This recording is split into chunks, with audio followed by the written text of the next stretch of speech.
Halo, Assalamualaikum warahmatullahi wabarakatuh. Saya Ahmad Zulkifli Asegaf dengan NPM 19700642649 dengan mata kuliah Rekayasa Sistem Berbasis Objek.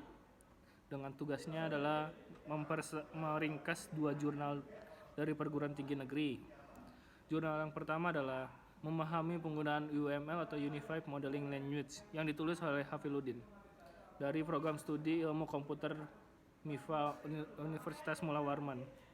Pendahuluannya, UML adalah suatu alat untuk memvisualisasikan dan mendokumentasikan hasil analisa dan desain yang berisi sintak dalam memodelkan sistem secara visual menurut Brown et al. 2001.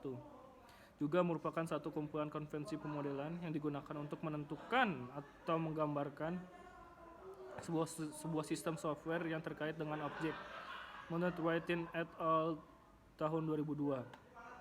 Sejarah UML tersendiri terbagi dalam 2 fase, yaitu fase sebelum dan fase sesudah munculnya UML. Dalam fase sebelumnya, UML sebenarnya sudah memulai diperkenalkan sejak tahun 1990-an. Namun notasi yang dikembangkan oleh para ahli analis dan desain berbeda-beda sehingga dapat dikatakan belum memiliki standarisasi. Fase kedua dilandasi dengan pemikiran untuk mempersatukan metode tersebut dan dimotori oleh Object Management Group atau OMG. Maka pengembangan UML dimulai pada akhir tahun 1994 ketika Grady Bouch dengan metode OOD atau Object Oriented Design, Jim Ribaud dengan metode UMT atau Object Modeling Technique.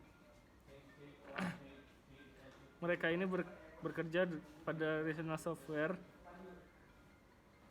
Corporate dan Ivar Jacobs dengan metode OSC atau Object Oriented Software Engineering yang bekerja pada perusahaan objektif rasional. Sebagai mencetus metode-metode tersebut, mereka bertiga berinisiatif menciptakan bahasa pemodelan terpadu sehingga pada tahun 1996 mereka berhasil merilis UML versi 0,9 dan 0,91 melalui Request for Proposal atau RFP yang dikeluarkan oleh OMG Brown et al. Tahun 2001.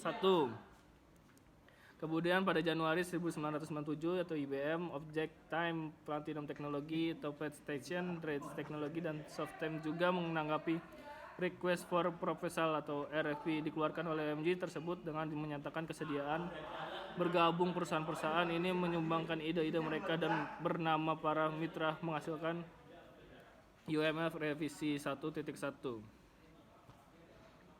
Fokus dari UML versi rilis 1.1 adalah untuk meningkatkan kejelasan UML semantik versi rilis 1.0. Sehingga saat ini UML terbaru versi 2.0. Dalam menggambarkan informasi pemanfaatan UML, diagram dengan tujuan membantu tim proyek berkomunikasi, mengevaluasi potensi desain dan validasi desain arsitektur perangkat lunak atau pembuat pemodelan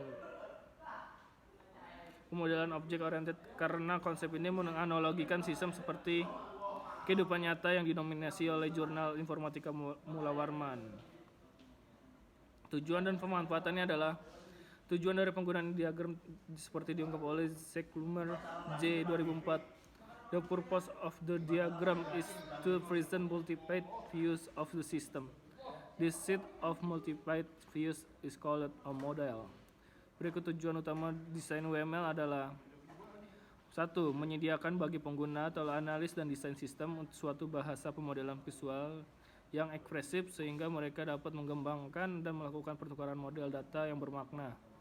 2. Menyediakan mekanisme dan spesialisasi untuk memperluas konsep inti karena merupakan bahasa pemodelan visual dalam proses pembangunan. Makanya UML bersifat independen terhadap bahasa pemrograman tertentu.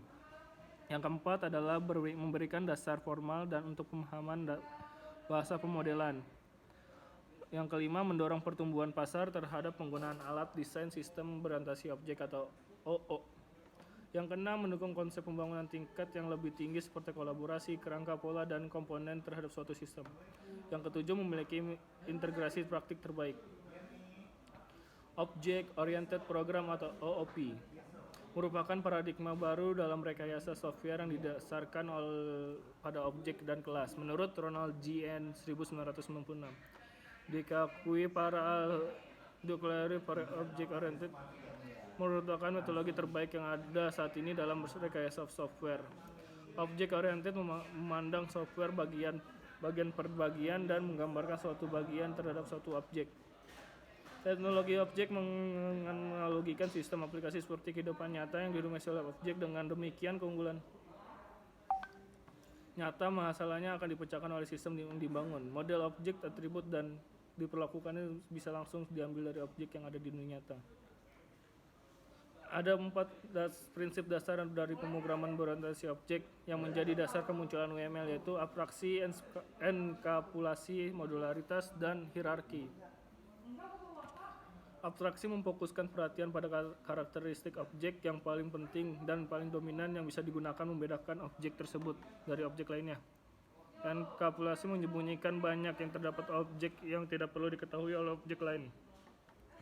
Modularitas membagi sistem yang rumit menjadi bagian-bagian yang lebih kecil yang bisa mempermudah developer pemahaman mengelola objek tersebut. Hierarki menghubungkan dengan abstraksi dan modularitas, yaitu pembagian dasar, urutan, dan pengelompokan tertentu. Misalnya, untuk menentukan objek mana yang berada pada kelompok yang sama, objek yang mana yang merupakan komponen begitu tinggi. Semakin rendah hierarki objek, berarti semakin jauh abstraksi yang terhadap objek. Komponen-komponen UML sejauh ini para pakar merasa lebih mudah dan menganalisa pendesain untuk memodelkan suatu sistem karena UML memiliki seperangkat aturan dan notasi yang berbentuk grafis yang cukup. Komponen notasi UML diturunkan menjadi 3 notasi yang telah sebelumnya: Grady Booch, OOD, Jim Mirabaud, dan OMT, dan Ivar Jacob. Pada UML versi 2 ada 13. Yang pertama adalah struktur model, object diagram, dan komponen diagram. Oke, yang kedua adalah jurnal kedua. Implementasi diagram UML pada perencanaan sistem informasi remunerasi dosen dengan database Oracle.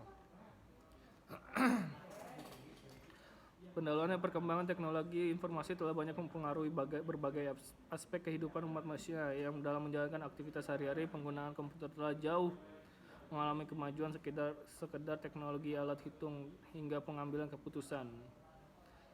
Komputer yang dimanfaatkan dalam proses analis, diagnosa, dan sistem berbasis pengetahuan lainnya berupa model dan penggambaran sistem nyata menjadi sebuah model yang berupa perilaku, bentuk, sifat, karakteristik lain yang mirip dengan sistem real.